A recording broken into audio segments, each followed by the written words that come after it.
తొలి ఏకాదశి అంటే ఆషాఢమాసంలో వచ్చే శుక్లపక్ష ఏకాదశి నాడు విష్ణుమూర్తి పాలకడలిపై యోగనిద్రలోకి వెళ్లే సందర్భాన్ని తొలి ఏకాదశిగా పరిగణిస్తారు. స్వామి నిద్రించే రోజు కాబట్టి దీనిని శయన ఏకాదశి అని కూడా అంటారు. తొలి ఏకాదశి విశిష్టత, వ్రత నియమం, ఇంకా గువ్వల జంట వైకుంఠ ప్రాప్తి కథ ఇప్పుడు మనం తెలుసుకుందాం. తొలి ఏకాదశి నాడు రోజంతా ఉపవాసం ఉండి రాత్రికి జాగారం చేసి మర్నాడు ద్వాదశి నాటి ఉదయం విష్ణుమూర్తిని పూజించి తీర్థప్రసాదాలను స్వీకరించి ఆ తర్వాత భోజనం చేస్తే జన్మజన్మల పాపాలు ప్రక్షాళనమవుతాయని నమ్మకం. ఆ రోజు యోగనిద్రకు ఉపక్రమించే విష్ణువు మళ్లీ 4 నెలల తర్వాత కార్తీక శుద్ధ ఏకాదశి నాడు మేల్కొంటాడంటారు. ఈ ఏకాదశిని పద్మ ఏకాదశిగా కూడా పిలుస్తారు. భవిష్యోత్తర పురాణంలో కృష్ణుడు ధర్మరాజుకు ఈ ఏకాదశి మహత్యం వివరించాడని ఉంది. దానిని ఉత్థాన ఏకాదశి అంటారు. ఆ తరువాత రోజు వచ్చే ద్వాదశినే క్షీరాబ్ధి ద్వాదశి అంటారు. ఈ 4 నెలల కాలాన్ని పవిత్రంగా పరిగణించి అందరూ చాతుర్మాస్య దీక్ష చేసేవారు. తాళజంగుడు అనే రాక్షసుని కుమారుడగు బ్రహ్మ వరబలముగల మురాసురునితో యుద్ధంలో అలసిపోయిన విష్ణువు తన శరీరమునుంచి జనింపజేసిన కంజకనే ఏకాదశి అంటారు. ఏకాదశి కథ.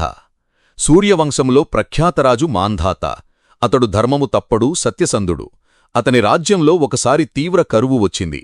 దానితో ప్రజలు పడరాని పాట్లు పడుతుంటే అంగిరసుడు సూచనపై ఈ శయనైక ఏకాదశి వ్రతాన్ని భక్తితో చేస్తాడు. దానితో వర్షం వచ్చి కరువు తీరి ప్రజలు సుఖంగా ఉన్నారని పురాణాలు చెబుతున్నాయి. ఏకాదశి వ్రత విశిష్టత తెలిపే మరో కథ. గువ్వల జంట వైకుంఠ ప్రాప్తి కథ విందాం. ఒక అడవిలో గువ్వల జంట ఉండేది. ఎప్పుడూ ఆహారం కోసం తిరుగుతూ జీవించేది. ఒకరోజు ఒక మహర్షి ఆశ్రమానికి వచ్చి అక్కడ వారు ఏకాదశి ఉపవాస మహిమను చెప్పటం విన్నాయి. ఏకాదశి ఉపవాసం చేస్తే వైకుంఠ ప్రాప్తి లభిస్తుంది అని తెలుసుకున్నాయి. ఆ రోజున ఆహారం తినకుండా ఉపవాసం చేసి రాత్రంతా విశ్లాముస్మరవ చేస్తూ చెట్టుపై కూర్చున్నాయి. ఆఖరికి ఆకలితో ప్రాణాలు విడిచాయి. విష్ణుదూతలు వచ్చి వాటి ఆత్మలను వైకుంఠానికి తీసుకువెళ్లారు.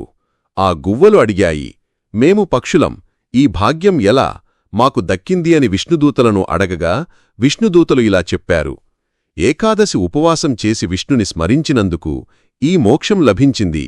అదే అడవిలో ధర్మదేవుడనే పేద బ్రాహ్మణుడు ఉన్నాడు. తన కుటుంబం కోసం ఆహారం వెతికేవాడు. ఆ రోజు కూడా భోజనం కోసం వెళ్లి ఆ గువ్వల జంట ఆకలితో చనిపోయిన స్థితిని చూసి కరుణతో తన ఆహారాన్ని వదిలేసి వెనుదిరిగాడు. అతనికి తెలియకుండానే ఉపవాసం జరిగింది. విష్ణుదూతలు వచ్చి అతనికి ఆశీర్వచనమిచ్చారు. నీవు కరుణ చూపినందుకు, ఉపవాసం చేసినందుకు మహావిష్ణువు నీకు సకల సంపదలు ప్రసాదిస్తాడు అని వరమిచ్చాడు. ఇలా ఏకాదశి మహత్యాన్ని తెలిపి ఎన్నో కథలు ఉన్నాయి.